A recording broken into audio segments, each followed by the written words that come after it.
दोस्तों, अगर पति फिजिकली फिट है तो वो किसी भी तरीके से भरण पोषण देने से नहीं बच सकता है दोस्तों। और ये फैसला आया है राजस्थान हाई कोर्ट से दोस्तों। और राजस्थान हाई कोर्ट ने भरण पोषण के मामले में दोस्तों एक ये अहम फैसला सुनाया है दोस्तों। जय हिंद, नमस्कार, मैं एडवोकेट आशीष मिश्रा। लाइक कर दीजिएगा, शेयर कर दीजिएगा, सब्सक्राइब कर दीजिएगा, ताकि किसी भी तरीके से अगर आपका भी जो है मेंटेनेंस सीआरपीसी 125 या फिर घरेलू हिंसा का केस चल रहा है दोस्तों, तो ये जजमेंट आप पढ़ सके, समझ सके और अगर अपने केस में जरूरत है तो उसे इस्तेमाल कर सके।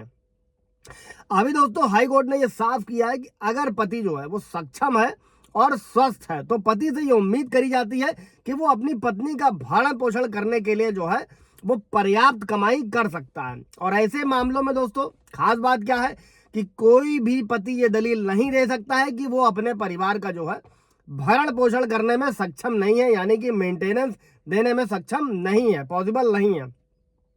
और ये टिप्पणी दोस्तों हाई कोर्ट के justice honourable justice Sanjay Kumar Vyas ने भरण पोषण की जो एक मुकदमा था उसकी राशि बढ़ाने के लिए जो है याचिका दायर करी गई थी और उसी पर सुनवाई चल रही थी। अच्छा, फैमिली कोर्ट ने क्या किया था?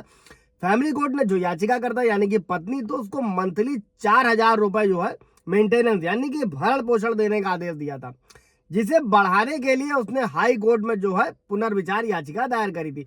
जो मैंने आप लोगों को पीछे कई सारे वीडियो में बताया है कि सीआरपीसी और अभी जो नया कानून है भारतीय नागरिक सुरक्षा संहिता, उसमें भी ये व्यवस्था करी गई है जिसे मेंटेनेंस को कमाई के हिसाब से घटाया और बढ़ाया जा सकता है। उस पर पूरा ब्रीफ वीडियो आप जाकर देख सकते हैं। कोई सवाल होगा उससे रिलेटेड तो कमेंट में पूछिएगा, क्लियर कर दिया जाएगा।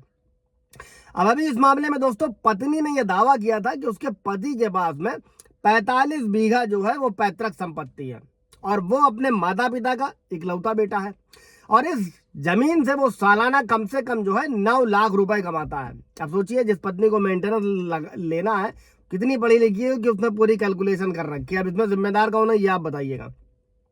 इसके अलावा वो और भी जमीनें हैं जिससे वो 2.5 लाख रुपए और फाइनेंस का भी कुछ काम है जिससे 20,000 रुपए मंथली कमाता है। और इस तरह जो है पत्नी ने पति की कुल इनकम जो है वो मंथली 1.5 लाख रुपए कोर्ट में दिखाई। अभी इसके बाद में दोस्तों पत्नी ने अपने लिए यह पक्ष रखा कि वो खुद किसी भी तरीके का कोई काम नहीं करती है, साथ ही उसके जो रहने का किराया है वो भी उसके माँ बाप देते हैं। और इन्हीं सारी चीजों को देखते हुए उसने जो है मेंटेनेंस यानी कि भरण पोषण की राशि को बढ़ाकर 13,200 रुपए जो है मंथली करने की मांग करी थी हाई कोर्ट में पिटीशन दायर करके। अच्छा, इसके आगे पति ने ये अपना तर्क दिया, उसने अपने क्या पक्ष रखा कि उसके पिता के पास केवल 8 बीघा जमीन है जिसमें से 3 बीघा जो है वो पैतृक संपत्ति है और उससे जो सालाना इनकम होती है वो अराउंड 75 यानी कि 75,000 रुपए है।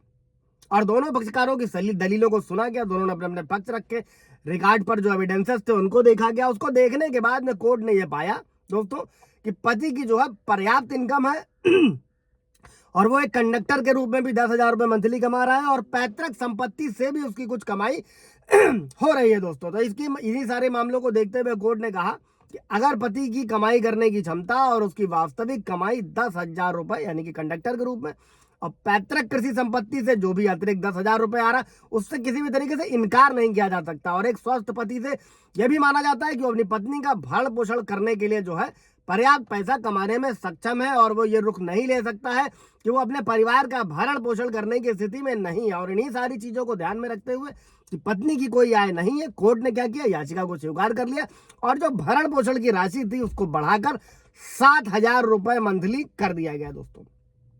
ये था जजमेंट। कोई सवाल जवाब होगा पूछेगा। Thank you.